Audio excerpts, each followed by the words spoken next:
Hey BC, Dylan from Noble Records here. Just wanted to do a update video for you guys. I'll let you know what's going on and kind of what's been stuck on my turntable here lately. Some of the stuff, our recent pickups, some of the stuff I've had a while. Most of them are recent though. We started off with what's on the turntable now. This is Led Zeppelin Destroyer 3. You guys may be familiar with Destroyer, which this is Destroyer, the legendary Destroyer. It is a sick bootleg. To give you a little background on Destroyer bootlegs, they're from the 1977 tour. There's 3 different ones.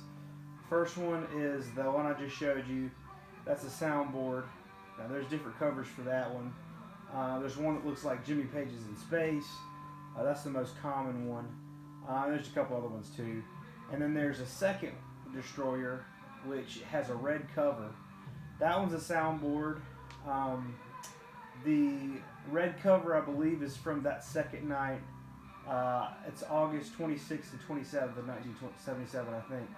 Anyways, the first night's soundboard. Second night is an audience. Both are killer. For the audience is pretty good. And this is actually one from earlier in that tour. It says May 30th in Maryland, Largo, Maryland. That information may or may not be correct. These bootlegs, you never know. And I haven't really done proper research on this one. Just got it yesterday. But man, I've been looking for that one for a long time. I had a friend who buys from me frequently, and he asked me if I was looking for it, if I wanted to trade, so I traded some stuff for it. That's how I like to do things. So I've been listening to that one pretty much since yesterday. So soon I am going to do a Led Zeppelin bootleg video. I've got a lot. I can't remember how many I have now because I've bought and sold so many. Somewhere between 60 and 100. I don't know. Probably like 65, 70. I don't know.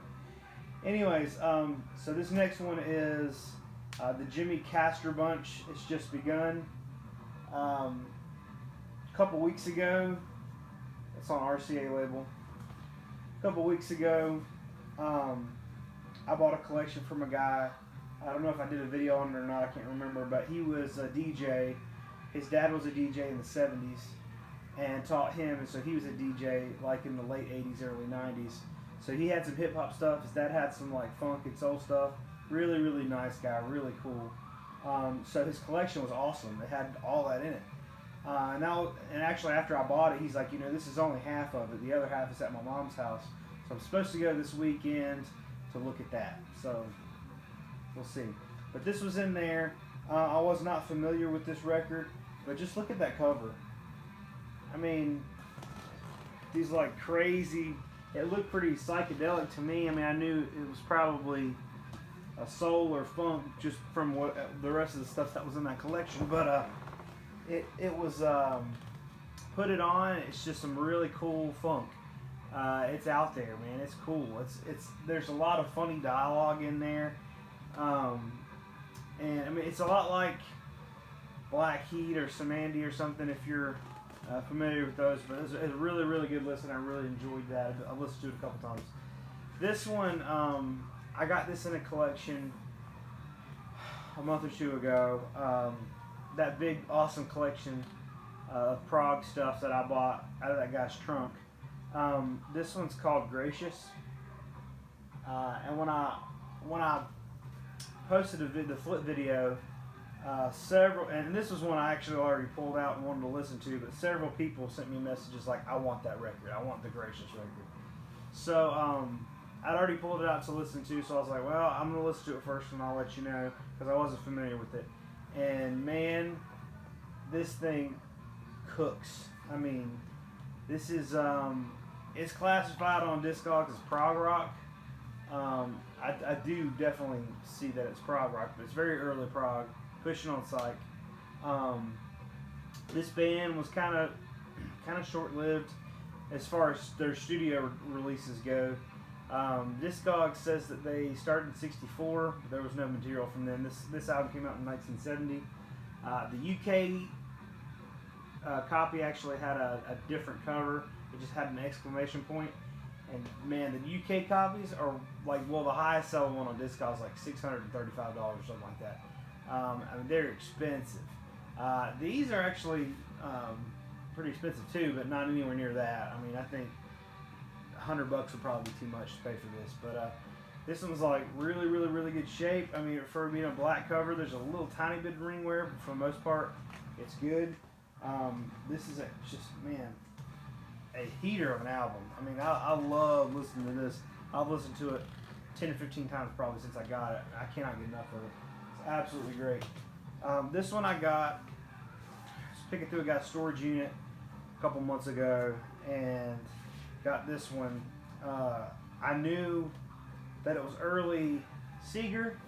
I love early Seger, but I wasn't too familiar with it. I know that the early Seger stuff is sought after. The guy that I bought it from wanted $12 for it, and I was like, man, that ring wear is terrible. And it's not that bad. It's really not that bad. So I don't know. I was like, man, that ring wear is terrible. The vinyl's in good shape, and he's like, man, these are worth more money than that. Like, and I was like, well, I'm not familiar with it. I'll take your word for it. And I got some other stuff from him, so I wasn't too worried about it. And I hadn't looked up how much these things were actually worth. I mean, these are probably worth $75. I don't know, even in this shape. So the vinyl's absolutely pristine. And I put it on, and you know, I've had a lot of people interested in it. I don't really want to sell it, so I really like it. It's acoustic, Bob Seger. I know that he doesn't like this album. Bob Seger doesn't. I love it, absolutely. I mean, I think it's a great record. I like Bob Seger a good bit. I know some of y'all out there in the VC are nuts about him. A couple friends of mine, I know Corey Jobs and Garrison. You guys are really into Bob Seger, and they already have this stuff. So really, really love this record, and I've really enjoyed listening to it. I've got a turntable in my office now. Actually, the same guy that I got the Gracious record from, I got some audio stuff from him. The turntable was, he said it worked last time he used it, but I mean, he said that's been 30 years. So I got it in my office because I've been looking for one just to put in there because that's where I do all my work anyways, and so that's most time I have to listen to music. So I was like, it's really important that I get a turntable in here, and I just, every one I got in there had some issue, and I had to get another one. I've had like 5 in there, and none of them have worked. And this one I was really optimistic about. Got it in there and it didn't work, and I was like, dang it, I'm gonna make this thing work. Because the guy, everything else I got from the guy, he was very honest, very nice. I was like, it can't be that big of a deal. So I literally took the thing apart. I took it apart, put it back together, and it was just a couple of little things. I mean, the belt was there, it just was off track. Some other stuff was wrong with it. I don't even know what the parts are called, but I fixed it. Everything got back together, put it all together, and it works perfectly. It sounds incredible. Here's a picture of it, or some video or something. I got something. So anyways, so I've been bringing this over to the office, listening to it, really enjoying it. These next few are from my pop-up on Saturday. At the end of this video, I'll kind of tell you guys about the pop-up on Saturday a little bit more. To refresh your memory, it was the big one. It was the biggest pop-up I've ever done. I'd planned to bring 3,000 records, ended up bringing 5,000. Crazy. I got some pictures and video of that I'll put at the end of this video. But this kid came up with this Radiohead OK Computer, and I love this record. I used to have an original first pressing UK, but sold it at some point. And this was 3 LP, and I wasn't even familiar with this release, but it's okay, not okay, 3 LP release. And I was like, sure, I'd love to have it. So I traded him some records straight up for it. He didn't pay anything. I didn't pay anything. It was a really good deal. So got it. Actually put it on at the pop-up as we were loading everything up into the truck. And it was going on in there, and everybody seemed to enjoy listening to it. And I just really forgot how much I like this album, so I've been listening to it a good bit lately. My good friend Chris, quick shout out to him. He's got a channel called Tunes from the Man Cave. And he doesn't have a lot of subscribers on there. Really encourage you guys to go subscribe to his channel. He's got some really cool stuff. He's really knowledgeable about music. He is one of my first customers ever. When I used to sell on eBay, he started buying stuff from me, to the point to where I gave him my cell phone number. We started to talk.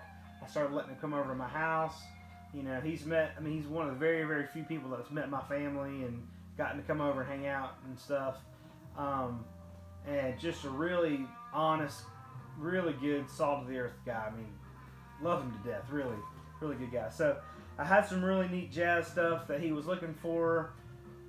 Really cool jazz stuff that I didn't want to let go, but I love him to death, and I know that he wants it more than I do. So I was like, look, man, you bring me some stuff you know I'll like, and I'll trade you.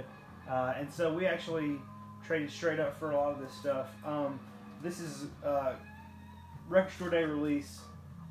Grateful Dead, Rare Cuts and Oddities.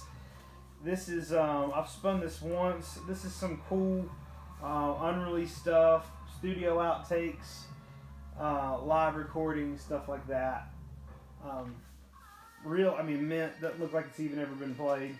But I know it has because I played it, and I'm sure Chris played it if he opened it. But I told him I was looking for some Grateful Dead stuff. He brought this. Really, really thrilled with this. I forgot this existed. I forgot this ever even came out. So, really excited with that. This one's Grateful Dead, one from the vault.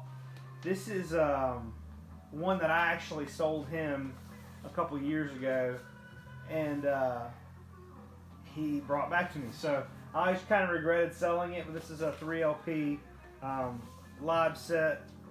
Actually, I think this is the actual cover. But you guys have seen that before, I'm sure. It's August 13th, 1975. It was originally released in 1991. This is a 2013 release. What more is there to say about Live Grateful Dead other than it's awesome? At the pop-up the other day, I had the turntable going, and there's a bunch of Deadheads there, apparently, because usually I put Grateful Dead stuff on. People were like, well, whatever. Because I put some Grateful Dead on at my last pop-up at Lenny Boy. It's a different brewery, and people were just not into it. But when I put it on there, they were super into it, and when I took it off, they were like, put it back on. So literally, we played Grateful Dead pretty much all day. This is another Record Store Day release. It's Grateful Dead live in Houston, Texas, November 18th, 1972. This is a killer recording, killer release. I used to have this too and sold it, so I was really glad that he brought that back to me. And this one is another one that, man, this was one of my favorite ones. And I went through a really hard time a few years ago, and I didn't have a real job. I was selling records as much as I could. Couldn't find anything. It's just, if you guys have ever been in that situation where you just got to feed your family, you know. And I was in that situation and just sold some of my really, really good stuff. And I had a lot of Grateful Dead stuff, a lot of the Dick's Picks box sets. I had so much cool stuff and just sold it. And this one I actually sold to Chris, and I forgot that I sold it to him. I didn't know who I sold it to. This is one I always regretted selling. But this is Grateful Dead, So Glad You Made It. It's a 4 LP live set, spring 1990. It's just the cover art on that alone. It's just killer. But this is a great show. Actually, at the pop-up, I spun this entire set, and everyone loved it. Just, man, when he pulled this out for trade, I was like, because you don't see it. I mean, you don't see it much anywhere, and they're kind of hard to find, and they're expensive when you do find them. So he was really good to me in trading that. I was really excited to get it, man. And just over the moon to have it back. I've been wanting it since then, and just not something I've really pulled the trigger on buying, but really love having it. If you guys aren't Grateful Dead fans, sorry about this video. But anyways, this last one is super sweet, man. Oh, so cool. I didn't even know this existed. A guy reached out to me. He knew I was a Pink Floyd fanatic. He's like, hey, I got some really cool Pink Floyd stuff you've probably not seen before. And I was like, yeah, right, I've seen it all.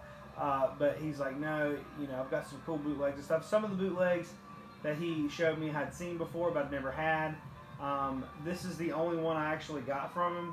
he was really high on his other prices. This one, he was in a sweet spot to where I could handle it. But I'm still kind of in talks with him about getting some more. He's wanting a little bit too much for the stuff. But anyways, this is one he was extremely fair on. I don't know why. He kind of undervalued this, I thought. But I'll take you through this real quick. I thought about doing a separate video just for this because it's so cool and there's so much to see, but I won't. This is called The Box. I don't know if you guys can tell, but this is a holographic cover. This is 2 complete Pink Floyd shows.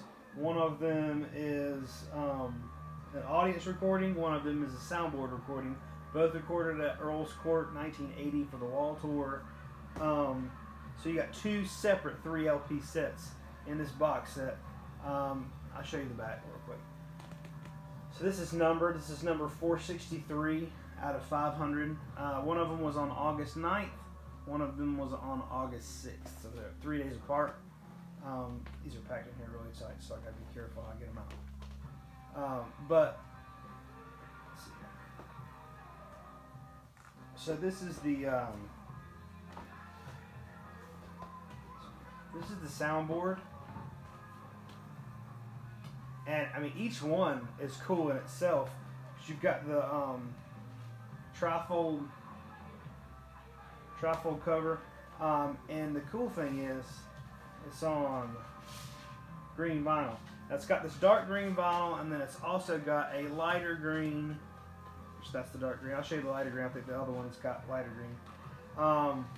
But this is Trey Barker quality / Swingin' Pig records. It's got that cool, those cool sleeves on it. But I've listened to this whole thing several times since I got it, and man, it is just sweet. Great recordings. Both the audience and the soundboard are great recordings. Just man, I'm thrilled with this. Like I said, I didn't even know it existed, and to find it was so cool. So I mean, each one of these are number 2, 463 out of 500. So this one, here's one of the lighter ones.